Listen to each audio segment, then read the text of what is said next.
ভালো মানুষ দেখতে চাইলে আমারে দেখতে পারেন। আমি উকুন মারি না শুধু এটা চিন্তা কইরা যে হয়তো আমার কাছে উকুন শুধুমাত্র একটা পোকা, কিন্তু উকুনের কাছে আমি তার পৃথিবী। আমাদের কারো ক্ষমতার জোর লাগে না, তোমাদের যেখানে ক্ষমতা লাগে ওইখানে আমাদের নীরবতাই যথেষ্ট। আচ্ছা আচ্ছা বুঝলাম, তোর বিউর অভাব, সমালোচনা করাই তোর স্বভাব। লোকাল হুজুর।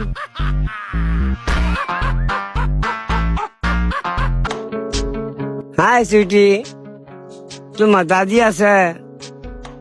This is mafia.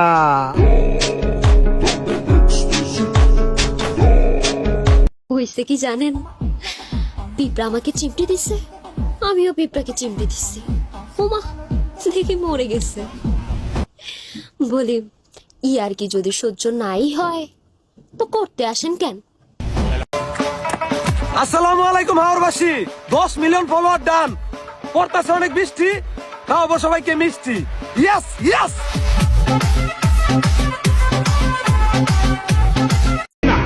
ভিডিও করাও শিখাইলাম, রাস্তাও চিনাইলাম, চিন্তু না তোমাকে কেউ। এখন তোমার আইডিতে রিচ নাই, দরকার অনেক বিহু। এই শাখা ওরে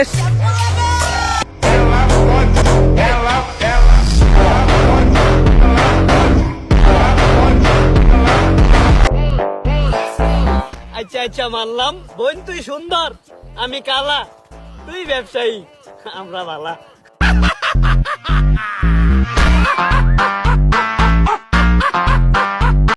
আয় হায় রে, হুজুরান ফায়ার আমার বিরুদ্ধে ভিডিও বানায়, কত বড় স্পর্ধা।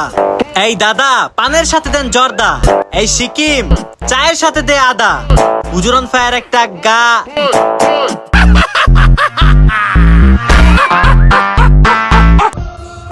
এইসব কামব্যাক টামব্যাক বুঝি না, আগেও ছিলাম এখনো আছি। আল্লাহ তাআলা যদি বাঁচায় রাখে আগামীতেও থাকবো, কোনো মাইকালাল আটকে রাখতে পারবো না। টিকটকে একটা ছেলে আছে, তার নাম কি জানি? অ্যালেক্স সবুজ। ও আচ্ছা, অ্যালেক্স সবুজ। শুনলাম টিকটকে নাকি আজকে তার 10 মিলিয়ন ফলোয়ার ডান। সবাই ডাকে তাকে টিকটকের রাজা, আর আমি মানে সে হলো ব্র্যান্ড। সো ভাই কংগ্রাচুলেশন ফর 10 মিলিয়ন ফলোয়ার। আর হ্যাঁ, এবার কিন্তু হার দাওয়াতে মিষ্টিটা কিন্তু অবশ্যই খাওয়াবেন।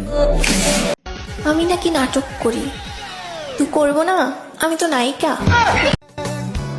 সে তো তার ইচ্ছে হলে আমার সাথে কথা বলে, আর আমি কি করি?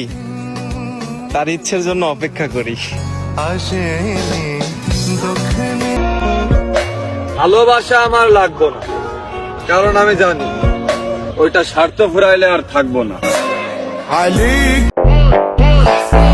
আচ্ছা আচ্ছা মানলাম, বোন তুই সুন্দর, আমি কালা, তুই ব্যবসায়ী, আমরা বালা। কিছু কুকুর আছে যারা সবসময় খালি ঘেউ ঘেউ করে কিন্তু কখনো কামড়াইতে পারে না। আর এই কথাটাও কিন্তু কোনো কুকুরের জন্য ছিল না।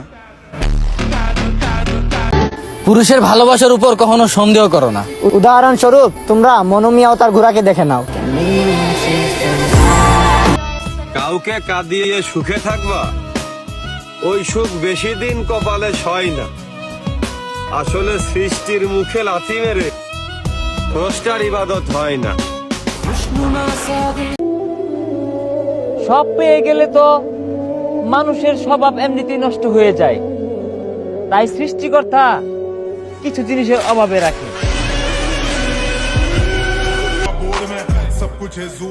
মুখের ভাষা খারাপ হলেই সবার চরিত্র খারাপ হয় না। আমরা বকা দেই কিন্তু ধোকা দেই না।